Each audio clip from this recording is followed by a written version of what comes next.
The year is 1841. You stand beside a wagon near a sapling grove on the western edge of Missouri. The morning air is cool, and dew still clings to the prairie grass. Around you, families are loading supplies, tightening harnesses, and saying farewell to friends they may never see again. No one can tell you exactly what lies ahead. You are about to attempt something that has never been done before. Newspapers speak of Oregon. Trappers tell stories of the Rocky Mountains. But your destination lies farther south, in a distant Mexican province called Alta California. You have never seen it. Most Americans never have. Yet letters written by Dr. John Marsh, an American living in California, have spread across the frontier. He describes fertile valleys, mild winters, rich grazing land, and opportunities beyond imagination. The stories have taken hold of your imagination. So in the spring of 1841, you joined the Bartlesville-Bidwell Party. Nearly 70 immigrants gather together with 15 wagons. Among them are farmers, laborers, merchants, adventurers, women, and children. One of the younger men is John Bidwell, only 21 years old. None of you realize that historians will someday remember this journey as the first organized wagon train to attempt the trip to California. At first, the journey feels almost pleasant. The prairie stretches endlessly before you. Tall grass ripples like waves beneath the wind. Buffalo roam in distant herds. Every evening, wagons form a protective circle. Fires glow beneath the stars while coffee boils in blackened kettles. People laugh, children play. Someone produces a fiddle. California seems far away, but not impossible. Weeks pass. The novelty fades. The real work begins. You wake before sunrise every day. Oxen must be gathered, wagons repaired, livestock counted, meals cooked. Then comes the endless walking, hour after hour, day after day. The wagons move slowly, and often you walk beside them rather than ride. Dust becomes your constant companion. It settles into your clothing, your hair, your food, and your lungs. The Platte River guides you westward, but the country grows harsher with every mile. Trees become scarce, shade disappears, summer heat settles over the plains. Sometimes you can travel for hours without seeing anything but grass and sky.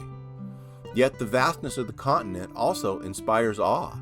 At night, you gaze upward into countless stars. You have never seen the heavens so clearly. The farther west you travel, the farther you leave civilization behind. Eventually, you reach the Rocky Mountains. Their peaks rise before you like a wall across the horizon. The sight fills you with excitement and dread. The mountains are magnificent. They are also a warning. Beyond them lies true wilderness. There are no settlements, no roads, no reliable maps, no certainty. As your company approaches the South Pass, difficult decisions must be made. Many immigrants intend to continue toward Oregon.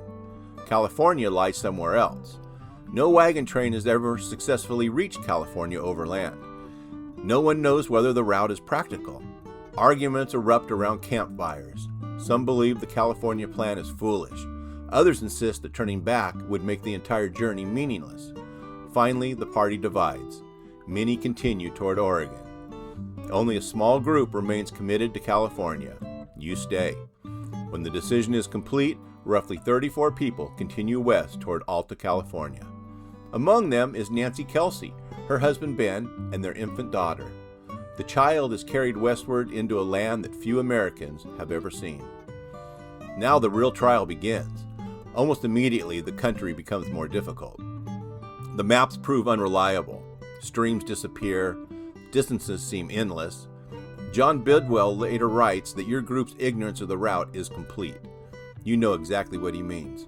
Most days you're guessing. The Great Basin stretches before you. In a world of sagebrush, alkali flats, barren hills, and deserts, water becomes precious. Every stream matters. Every spring becomes a treasure. You learn to watch the animals. When horses grow nervous, water may be near. When they weaken, danger follows. The summer sun becomes relentless. Heat shimmers across the landscape. The earth appears lifeless. Dust storms sweep across the valleys. The journey grows slower. The wagons begin to fail. Axles break. Wheels crack. Animals weaken from exhaustion and lack of forage. Every mile becomes harder than the last. Eventually, you face a terrible reality. The wagons themselves have become the enemy. The route ahead is too rough. The animals are too weak. The pace is too slow. A decision must be made. One by one, possessions are unloaded. Furniture, books, tools, keepsakes, family heirlooms.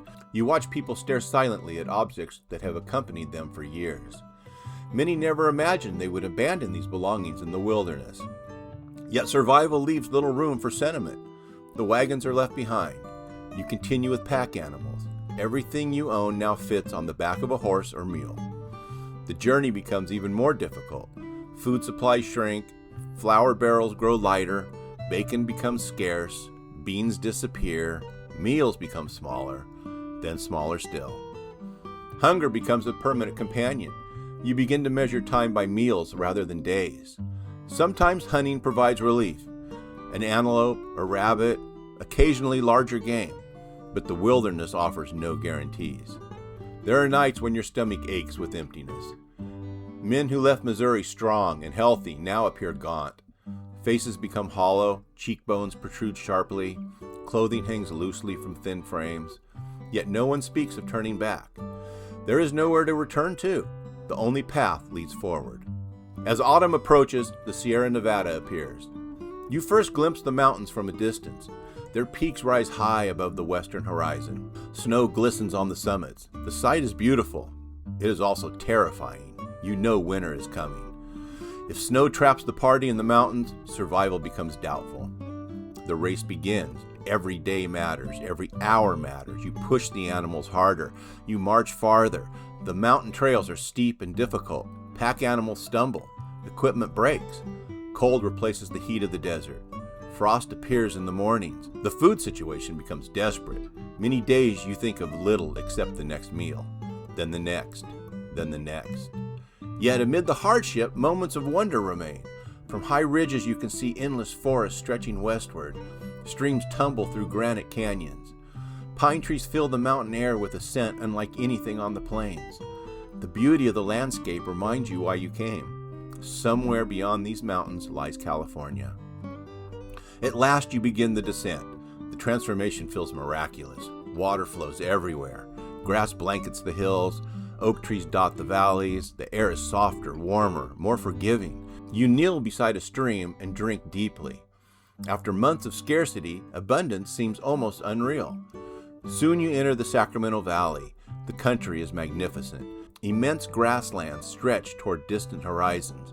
Wildflowers cover the ground. Herds of cattle graze beneath sprawling oaks. The valley seems capable of supporting an entire nation. For the first time since leaving Missouri, you truly believe the stories. California is beautiful. Word of your arrival spreads quickly. Mexican authorities hear about the Americans who have crossed the continent.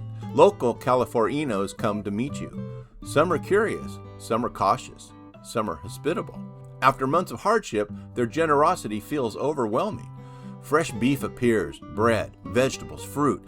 You eat until you can barely move. The simplest meal tastes better than any feast you've ever known. As you travel through the settlements of Alta California, you encounter a society unlike the American frontier. Large cattle ranches dominate the landscape. Skilled horsemen ride across open ranges. Adobe homes stand beneath groves of trees. Church bells ring from mission communities. Spanish is spoken everywhere. The Mexican flag flies above government buildings. This is not the United States. It is a distant Mexican frontier. Yet you sense the change is coming. American immigrants will follow. More wagon trains will arrive. Then more. The path your party has opened will not remain empty for long. Years later, thousands of immigrants will follow the California Trail. The gold rush will bring hundreds of thousands more. Cities will grow. Governments will change. Empires will rise and fall. But standing in California in late 1841, you cannot see any of that. You know only what you have experienced. You crossed a continent. You walked deserts where maps failed. You abandoned wagons in the wilderness. You endured hunger, exhaustion, and uncertainty. You crossed mountains that seemed impossible. And when you finally emerged into the valleys of Alta California, you became part of a small band of pioneers who proved that ordinary people could travel overland from the United States to California. The trail behind you is faint. The trail ahead will become history.